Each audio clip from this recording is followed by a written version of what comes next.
a mile and a half away from his second win this season. Can Junior hang on as he takes it into one? Here comes Keselowski. Junior, I think, is out of fuel. Keselowski goes to the bottom of the racetrack. He's got the lead. Brad Keselowski wins the Cobalt 400 here at Las Vegas. We're back in the pace. Hell yeah. Keep the intensity, thanks.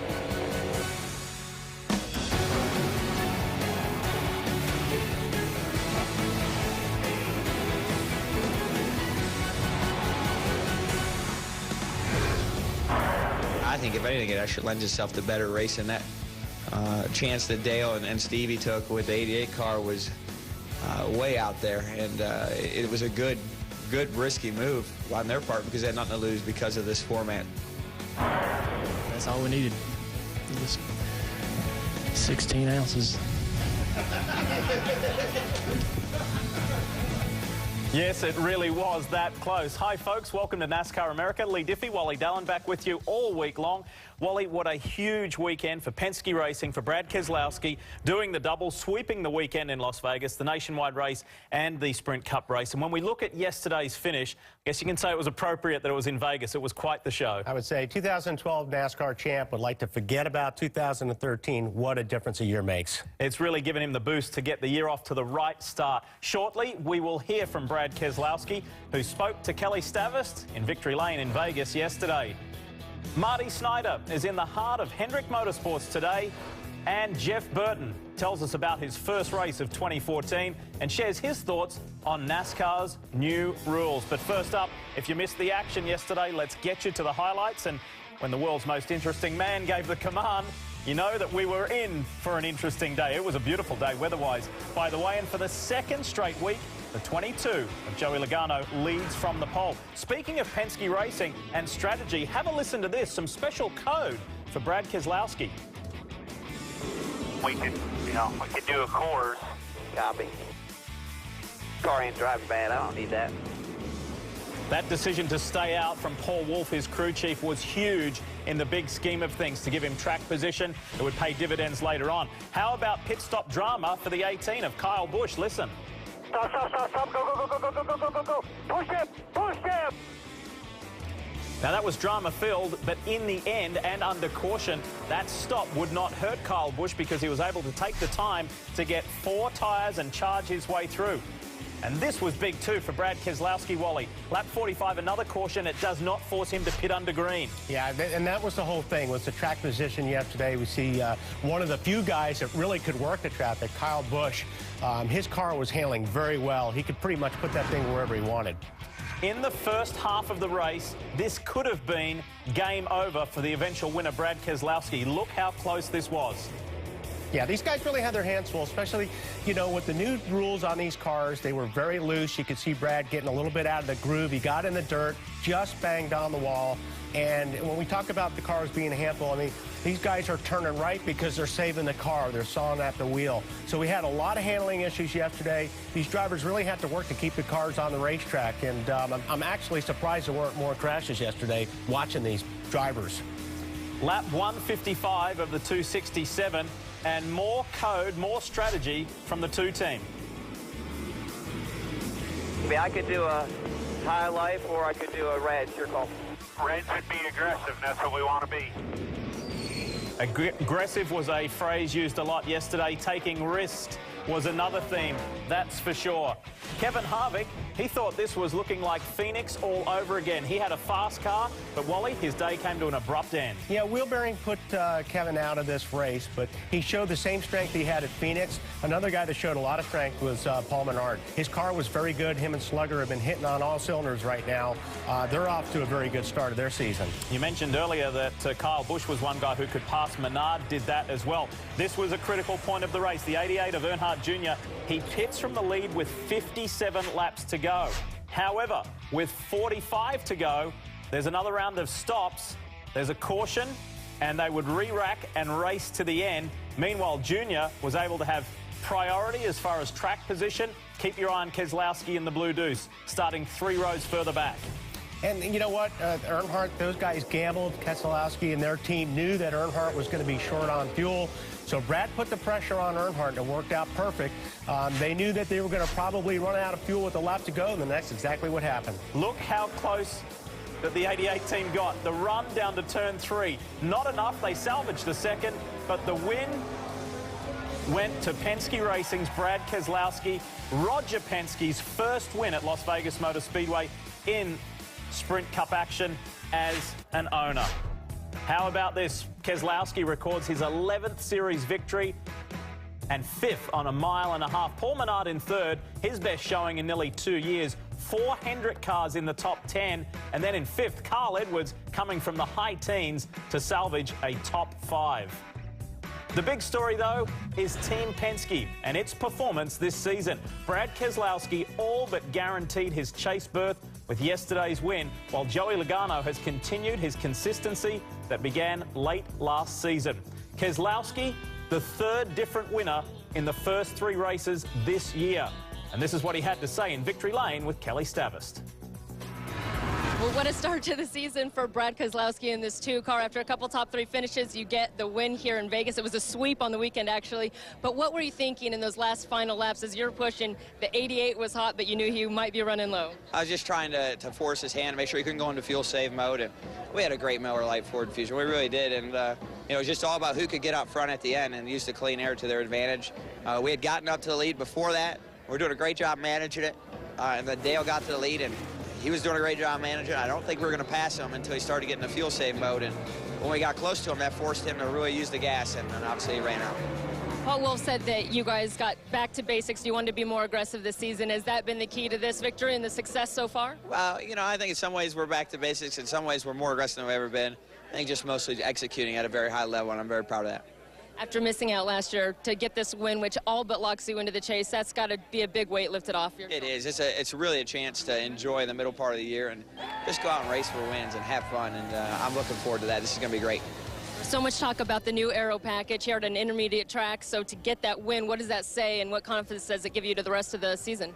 You know, it means that Team Penske worked really hard and did a great job developing our cars, and I'm very, very thankful for that, and appreciative of all their hard work. Your first win in here in Vegas, feeling a little lady luck? Yeah, I think maybe I should go to play some blackjack tonight, but I'll save it for Roger. He's got a lot more money to lose. All right, congratulations. Here is the chase grid and how it stands after Vegas. 3 races, 3 different winners, as we mentioned. Dale Jr., Brad Keselowski, Kevin Harvick are all eligible now and have all but guaranteed their chase berths. Casey Kane moves into the top 16, while Casey Mears' 28th place finish yesterday saw him fall 6 spots to 17th. But here's how it all went down in that final lap. Step up legs all you can. We're like 3/4 of a lap short. Best we can tell, half. Just keep getting out there. If we got a little bit, we'll give it back in the last 5 or 8 laps. Just run hard right now. I continued to save until he got within about 8 car lengths, and then I started running hard. And we were fast enough to keep him behind us. I mean, as soon as I got to the top of 1 and 2 the last, several laps, I was real comfortable that he wasn't going to get to me. Felt fine about, if we had enough gas, we weren't going to have a problem, but we didn't have enough gas. The one thing you have to keep in mind, Wally, is NASCAR is always fine-tuning the product, trying to make it more interesting for the teams and drivers, making it more entertaining for the fans. We're seeing a lot of risk here. We're seeing a lot of people go for it, like the 88 team. This is such a great format because, listen, Earnhardt and those guys wouldn't have taken that chance if they didn't have a win in their hip pocket. Yeah, that's already in the bank, right? Right. So, and I mean, there's so much to getting that pressure off and having some fun with it, and that's what those guys are doing. Listen, Earnhardt was going to wind up probably finishing 8th, 9th, 10th if they wouldn't have taken that chance, but they know they've got a win in the column. So I love this format, and I think we're going to see points and things jumping all over the place because of those risks taken this year. Guys going for it, which is truly entertaining. This start of the Dale Earnhardt Jr. year is truly historic.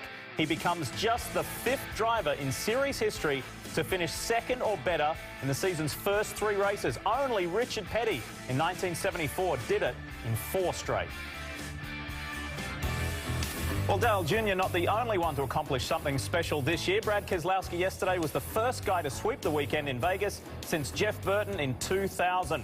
Jeff in the Michael Waltrip Racing Toyota for the first time in 2014. He joins us now. Jeff, that must have been enjoyable to be back in a car and racing, but it appeared to be a challenging day for a lot of guys out there on the mile-and-a-half oval. Tell us what it was like from your perspective.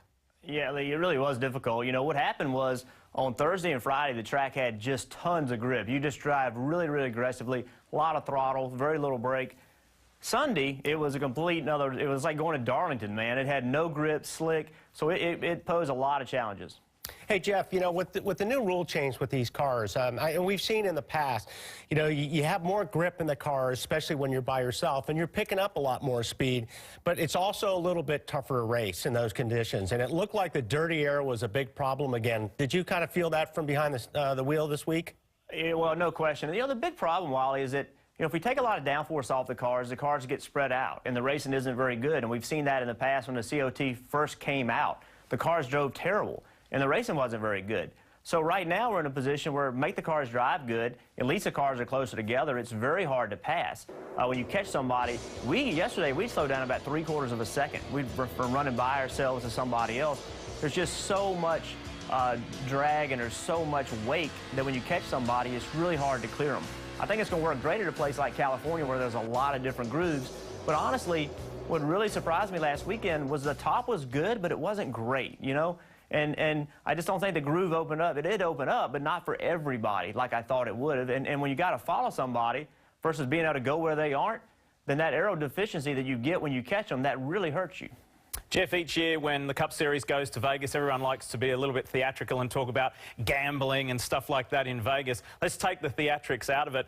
There is a lot of conversation about risk versus reward and that big carrot dangling to have almost a guaranteed spot in the chase if you win at least one race. Did you notice a different mentality and philosophy from the guys out there? Well, I think you saw it right off the bat with the decision Steve Letarte made. You know, what do they have to lose? I mean, they're you know, unless something crazy happens, they're in the chase. So, you know, they gambled, they lost, but their loss was a second. You know, that's not a real big gamble. Now, if he would have run out a half a lap before, he wouldn't have finished second. But I think you see that. The fear in it is, are people going to lay down and not race hard because they know they're in a chase? I think that's a ridiculous thought.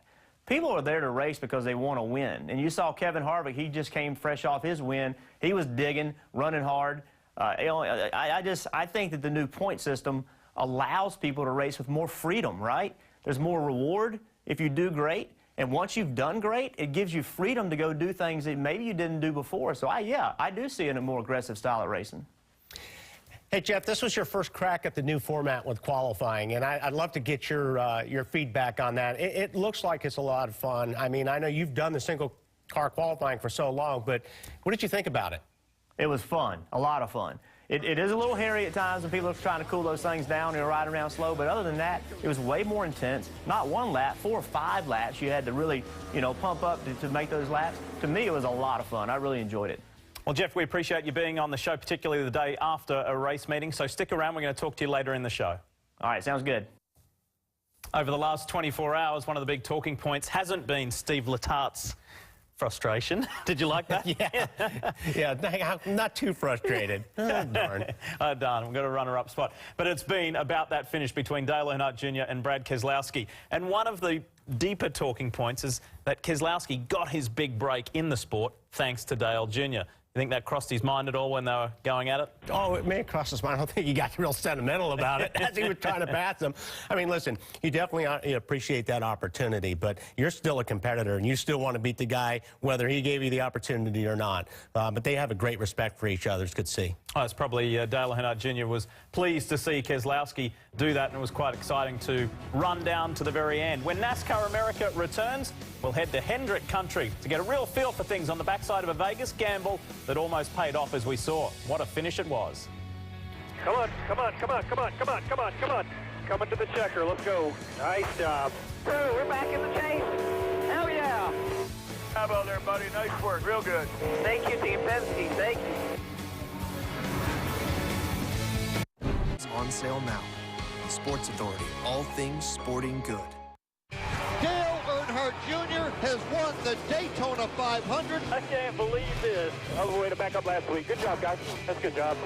Great to be in the picture. Running out. Sorry, buddy, I tried. Yeah, so did I. That's tough loss there. It's been quite the start to 2014 for Dale Earnhardt Jr. and his team. Marty Snyder is at Hendrick Motorsports headquarters. And Marty, even though Jr. just missed the second win yesterday, they've got to be a happy bunch at Hendrick right now, don't they? Well, absolutely they're happy, Lee, and how could you not be, especially if you're on Dale Earnhardt Jr.'s team with the start that they've had to the season. You know, the teams arrived back in Charlotte around midnight last night here at the 48 and 88 shop. Chad Canal showed up around lunchtime. Steve Letarte told me, I'm going to take the day off. Why not? He told me I've only been home 2 out of the last 26 days, and his kids are on spring break, so he's going to enjoy the day off with his family. And he certainly deserves it after the start that Dale Earnhardt Jr. has had to the season. A lot of the talk around here has been about the confidence in Dale Earnhardt Jr. I talked to Steve Letarte about that this morning. He told me, listen, as a team, we are as confident as we've ever been with the start to this season. Dale Earnhardt Jr. addressed it post-race last night, saying, you know, it's funny, the first year with the 88 team, we worked our guts out to finish in the top 15. The next year, we worked our guts out to finish in the top 10. But now we've steadily climbed the ladder. We are consistently a top 5 car and consistently a team that can win every weekend. He said the one thing that we have to keep in mind, we cannot get too proud of ourselves, was his quote. We have to always remain grounded and always remain focused on continuing to improve. And now they head to Bristol, one of Junior's better racetracks. So it'll be interesting to see, Lee, if they can keep this momentum going. But a lot of confidence around here at the 48 and 88 shop, and why not? It's been a fantastic start to the season for Hendrick Motorsports as a whole. Yes, exactly. There's hardly been a bump in the road, Marty, for Hendrick Motorsports. Junior, Jimmy Johnson, Jeff Gordon have all got top 10s in the races so far, while Casey Kane has recovered from his 31st place finish at Daytona. If the season ended today, all 4 drivers would make the chase. Yes, lots of positives for Hendrick and a pretty decent day for Jeff Burton as well. Jeff joins us again from Charlotte, North Carolina. Jeff, one guy who had plenty to deal with yesterday was Paul Menard, his wife expecting their first child, and he drove a brilliant race to end up 3rd at the end. And he did that by doing something that a lot of guys couldn't, passing. Yeah, he really did. You know, Paul Menard has been, to me, they've been one of the best performing teams. They didn't run so well at Phoenix, obviously, but Daytona 500, I think he had the best car there, and they ended up having a problem, but I thought he had a real shot to win the race. Yesterday, he came out, he ran well, put himself in position to win a race. As you said, probably passed more cars than anybody else. They look really good to me right now. He's your old teammate at Richard Childress Racing, and he's one of those guys who can bring a big result perhaps when you least expect it. How can he find some better consistency? Well, I think for Paul and his team, number one, they really trust each other. Paul and Slugger have a great relationship. They get along really well. Their shortcomings have been the short tracks. They've got to find a way to go to Bristol and Richmond and those kind of places and perform like they can on the mile and a halves and on the super speedways. So really, in my opinion, that's where they've got to find a way to improve. Jeff Burton, good to see you back in a car on track yesterday, and thanks for your insight and time today. All right, buddy. Thank you. Well, let's talk more about Paul Menard, because this year has been an up-and-down season thus far. He was strong at Daytona, as Jeff just mentioned, before a late race wreck ended his chances for victory. Yesterday's 3rd place was his best ever at Las Vegas. Now it's on to Bristol, where he has 4 straight top 10 finishes. So, Wally, we heard there from Jeff saying that there's good trust within the team, and it's Paul Menard's 4th year at Richard Childress Racing. He's a Brickyard 400 winner, great 3rd place yesterday. Is this the beginning of all the pieces of the puzzle coming together for Menard? It should be. I worked with Slugger before. He's a very, very good crew chief. I spent the afternoon at Richard Childress Racing a couple of weeks ago, and there's no doubt in my mind that all those guys are getting the same equipment. So this is something for Paul Menard that really he can work on. And I think also it's taken Paul a little bit to earn the respect of everybody in that garage area, and I think he's there right now. They've got a great opportunity to build on this team, and you know, we heard everybody talk earlier about confidence. Confidence is so important in this sport, and if you can come off with some really good runs at the start of the season, they can build on that, and I think they've got a really good opportunity to build on it right now and start getting that consistency. Words from Wally Dallenbach. When we come back, you're going to find out who caught his eye yesterday other than the front runners, and which team had a forgettable day in Vegas. Find out when NASCAR America returns here on NBCSN.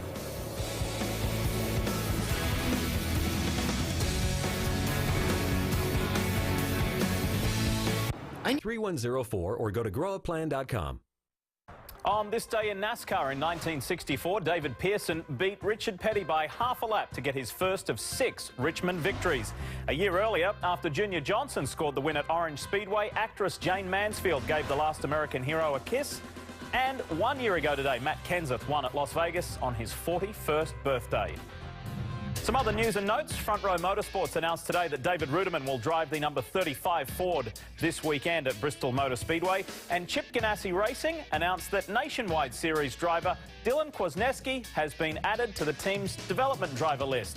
The 18-year-old is a two-time NASCAR Touring Series champion, winning both titles in the K&N Pro Series. On the day that William Clay Ford passed, his friend Roger Penske took Ford to victory lane. The manufacturer's 8th win in Vegas, but it was the captain's first. Mr. Penske was in Nevada to celebrate and acknowledged what it took to get the win. Well, first, obviously the call that Paul made, as he said, we're going to take a few chances. We knew we had a fast car.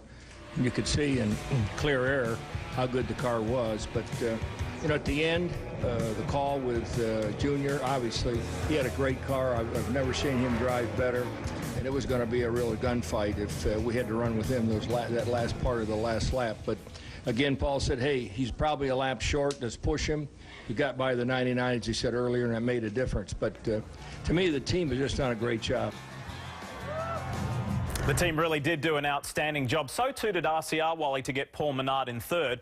But other than those two guys and Junior, who else caught your eye? Who had a solid day? Two guys caught my eye. First one, right there, Kyle Busch. They had a bad pit stop. They were 41st on the restart. He drove his way back to the point. There were not many guys that could do that during the race, and he was one of them. So it was very impressive. Another guy, right there, Kevin Harvick in the 4 car. Strong at Phoenix. He was another one of those cars that could do a lot in traffic and had a very strong day. Obviously didn't get the result because of the wheel bearing problem, but that's a team you're going to have to look out for. They're very strong this year. Yeah, for the 18 for Kyle Busch, he led second most laps, and for Kevin Harvick, just like the 18, he went to the front as well. For his team, this season has not been kind to Stuart Haas Racing. The one bright spot is Kevin Harvick and his win last week at Phoenix. As for Tony Stewart, Kurt Busch and Danica Patrick, each driver is 27th or lower in the points. How much can change in a week of Sprint Cup competition? This time last Monday, that team was celebrating Harvick's first win for the team. This week, you probably think they're licking their wounds a little bit. Yeah, this team has struggled this year so far. There's no question about it. And, I think a lot has to do with the rule package. It's going to favor some people, and it's not going to favor others. Now, and the bright spot is Kevin Harvick. That's a team that has been very competitive this year, and they've had some problems, obviously, yesterday. But they've got their act together. But we're going to Bristol, and that whole race team runs very good at Bristol, so I think this is going to be a race they can turn it around. We will put the spotlight on them there for sure. We're constantly celebrating the heart of racing, and on Victory Monday, we celebrate the great finishes from tracks like South Boston Speedway in South Boston, Virginia, to Dillon Motor Speedway in Dillon, South Carolina, and down to Five Flags Speedway in Pensacola, Florida.